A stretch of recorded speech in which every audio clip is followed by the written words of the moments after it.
Bonjour à tous les amis, j'espère que vous allez tous bien.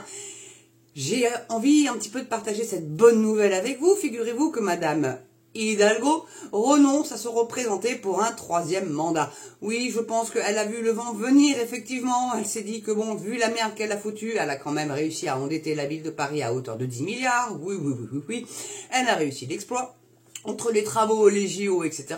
Je pense que le contribuable parisien doit être heureux d'avoir vu sa putain de taxe foncière, excusez-moi le terme, de 60%. Bah si. Ça va être cher de vivre à Paris, enfin intramuros j'entends, hein, bien évidemment. Donc voilà quoi, Madame Hidalgo renonce à se présenter à la mairie de Paris. Donc qui pour la remplacer? Attal est bien évidemment candidat. Vous avez la Dati aussi qui est maire du 7e. Enfin, on peut lui reprocher ce qu'on veut à la Dati. N'empêche que le 7e il est tenu. Il n'y a pas de délinquance, il n'y a pas de trafic de drogue. Enfin, en même temps, le 7e c'est les Invalides, vous me direz, ceux qui connaissent un peu Paname. C'est les beaux quartiers. Donc avec le Panthéon et tout. Donc forcément... c'est sûr que, bon, et je me demande même si Matignon, c'est pas dans le 7e, dites donc. Je crois que la rue de Grenelle, elle est dans le 7e arrondissement. Ôtez-moi un doute, s'il y a des Parisiens qui me regardent, là, dites-moi. Si je me gourre ou pas. Enfin bon, voilà, c'est la bonne nouvelle quand même, parce que la nana aura légèrement saccagé Paris. Et vu sa population de bobos verts pastèques, je vous jure que c'est pas du luxe qu'elle dégage. Puis de toute façon, elle savait qu'elle allait être battue, hein, honnêtement. Ou alors, hormis avoir magouillé encore un petit peu dans les urnes, mais ça, c'est la spécialité de ce genre de personnage. Et donc, je suis tombée quand même, faut le dire, là, sur un gars, et c'était sur Toxin, où t'as un gars, soi-disant écolo, hein, donc un vert pastèque, un écolo bobo, comme j'aime bien les appeler aussi, qui veut absolument sauver Gaïa, donc qui roule en vélo électrique et qui vante... le bordel et qui dit que ça coûte 6 000 balles, mais heureusement il y a l'aide de l'État et les subventions de la région, donc au lieu de le payer 6 000 boules, je l'ai payé 5 800 boules.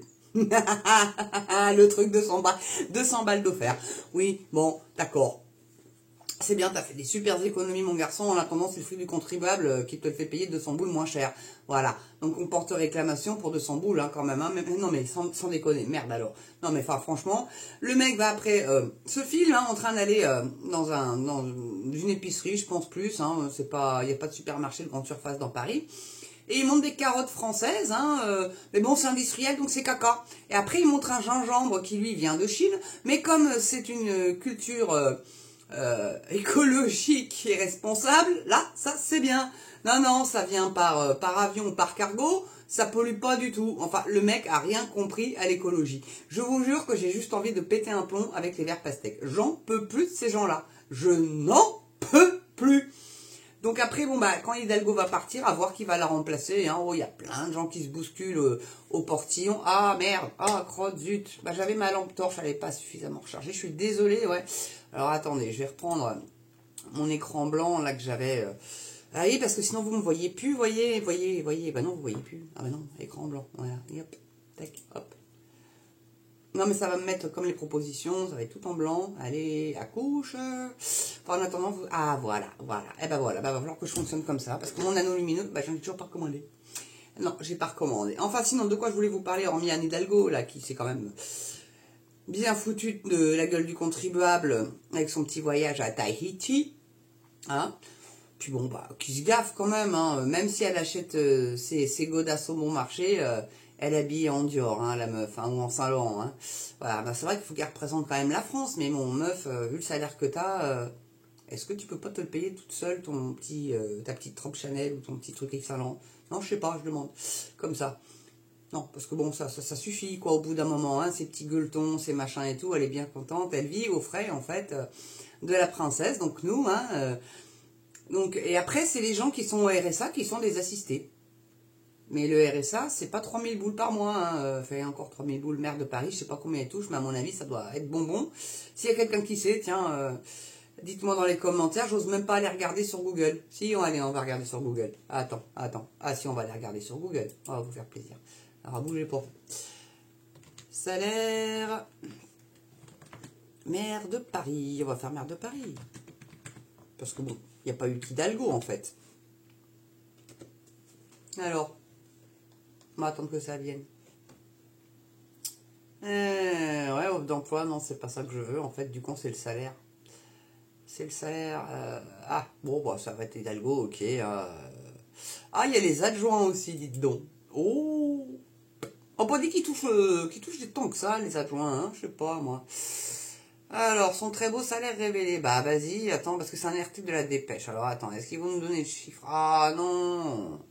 Toi, oui, allez, j'accepte tes cookies, du coup. Alors, combien qu'elle touche?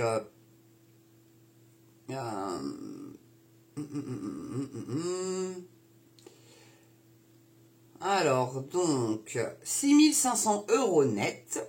Bah, c'est elle qui a répondu. Alors, peut-être qu'elle mytho, j'en sais rien, hein. Plus une indemnité d'environ 1 000 € en tant que vice-présidente de la métropole du Grand Paris. Voilà le salaire, bon, d'Hidalgo, donc certainement de tous les maires. Mais bon, vu qu'il y a eu l'inflation qui est passée par là, ça a dû augmenter depuis Chichi, hein. Chichi Chirac, hein, je veux dire, hein, vous voyez. Bon, enfin bon, bref, voilà. Donc, voilà, donc je voulais vous parler, la Hidalgo, là, qui se fout bien de notre gueule, en fait. Et puis aussi vous parler, allez, on va aller dévier un petit peu sur un autre sujet. Là, il y a une médiathèque à Pisevin, donc c'est dans la banlieue de Nîmes, qui va être carrément détruite. Alors, pourquoi allez-vous me demander? Tout simplement parce qu'ils n'arrivent pas à virer les dealers qui ont élu domicile sur le lieu. Donc, au niveau du toit, c'est leur vigie. Là, c'est-à-dire que, voilà, ils surveillent s'il n'y a pas les keufs qui arrivent dans le coin et tout. Et puis, bah, apparemment, bah, les gens qui veulent se cultiver un peu, bah, c'est non, quoi. Non. Tu ne liras point, tu ne t'informeras point, tu ne te cultiveras point, tu ne feras rien, quoi. Et parce qu'ils n'arrivent pas à enrayer le problème, les mecs, ils se font même des barbecues, hein, à ce niveau-là. Et toujours à Pisan aussi, il y a un comico qui a brûlé. Voilà. Donc, pour vous dire, l'impunité totale, et les gens ont peur. Les gens ont juste peur, et les flics ont peur, parce que les mecs, ils sont armés jusqu'aux dents de Kalachnikov.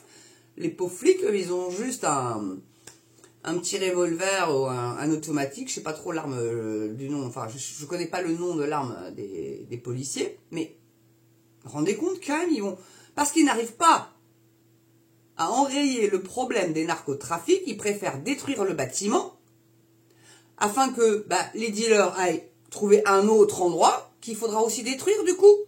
Non mais question, réellement. Donc s'ils se mettent sur le toit des immeubles, va falloir détruire l'immeuble, et puis les gens qui habitent dedans, démerdez-vous. Surtout qu'on sait qu'on est en crise du logement. Voilà, c'était un petit coup de gueule comme ça, mais la bonne nouvelle quand même, c'est qu'Hidalgo dégage. Bon, après à voir si Attal arrive à voir la mairie. Là, je pense que vous allez avoir tous les passages piétons aux couleurs LGBT, hein, que tous les quartiers vont devenir le Marais, et que tous ceux qui vont pas être d'accord, ils auront qu'à foutre le camp de Paris en fait. Et puis, quand ils foutront le camp de Paris, ils pourront plus circuler dans le Paname. Non, parce qu'ils auront soit un SUV, soit ça sera pas une voiture écolo, elle sera pas critère 1 ou 2. Donc du coup, ça risque de complexifier un peu les choses. Et les transports en commun, vous savez ce que j'en pense, enfin du moins je crois. Quand ça fonctionne, c'est bien, surtout quand c'est pas en grève. Voilà, mes bons amis. Allez, surtout n'oubliez pas votre pouce. C'est important le pouce pour les algorithmes YouTube et le référencement de la chaîne. L'abonnement, bien évidemment. J'aimerais bien atteindre les 3000 à Noël. Est-ce que je les aurai? J'en suis pas sûre vu au rythme auquel ça va. N'oubliez pas également de partager les vidéos. C'est très important. Encore un grand merci à Yvette pour son don. C'est vraiment adorable. Tous les mois, elle me fait mon petit don. Voilà. Donc, si vous voulez pas faire de don, vous pouvez éventuellement souscrire à un forfait où vous aurez la primeur des vidéos en téléchargement quand elles sont prévues à un horaire. Et puis sinon, la cagnotte Litchi, on oublie parce que là, j'ai encore pas pu les contacter, ça me bug à chaque fois, mais rassurez-vous que je vais récupérer l'argent qui était dessus, et au pire, en espérant que ceux qui ont fait des dons soient remboursés, là, parce que j'aime pas trop qu'on escroque mes amis. Voilà. Moi non plus, j'aime pas être escroqué, et j'aime pas non plus pour mes amis, ça c'est clair et net. Donc ne faites plus de dons sur la cagnotte Litchi, mais faites plutôt sur YouYou. Voilà, ils prennent un pourcentage, tant pis. Et je vous demande pas des milliers et des cents. Yvette est assez généreuse, mais je vous demande pas d'être autant qu'elle. 1 euro, 2 euros, 5 euros. Je sais que la conjoncture actuelle est très compliquée, mais j'ai besoin de vous pour pouvoir continuer à faire vivre cette chaîne, avoir un nouveau PC et à pouvoir éventuellement aller faire des petits reportages le jour où les agriculteurs se pointeront par chez moi au des Gilets jaunes. Mais pour l'instant, je vous cache pas, c'est un peu mou. Faut attendre peut-être le 1er décembre. Alors, le 1er décembre, si ça bouge dans mon coin, je vous jure, je vous fais une vidéo et interview des agriculteurs, il n'y a pas de souci. Et je vais essayer aussi, ça faut que je le fasse, faut que j'envoie un mail à ce nouveau syndicat agricole qui s'est créé, qui est pour le Frexit, comme votre maps. Voilà, voilà. Donc, tout est dit, mes bons amis. Portez-vous bien, prenez soin de vous, carpe diem, car demain sera peut-être pire qu'aujourd'hui. Et moi, en tous les cas, je vous dis à très bientôt pour une prochaine vidéo, même. Demain, après-demain, je ne sais pas encore vous dire. Ça va dépendre de mon occupation, autre que YouTube. Allez, je vous embrasse, je vous adore, et à très bientôt. À ciao les amis.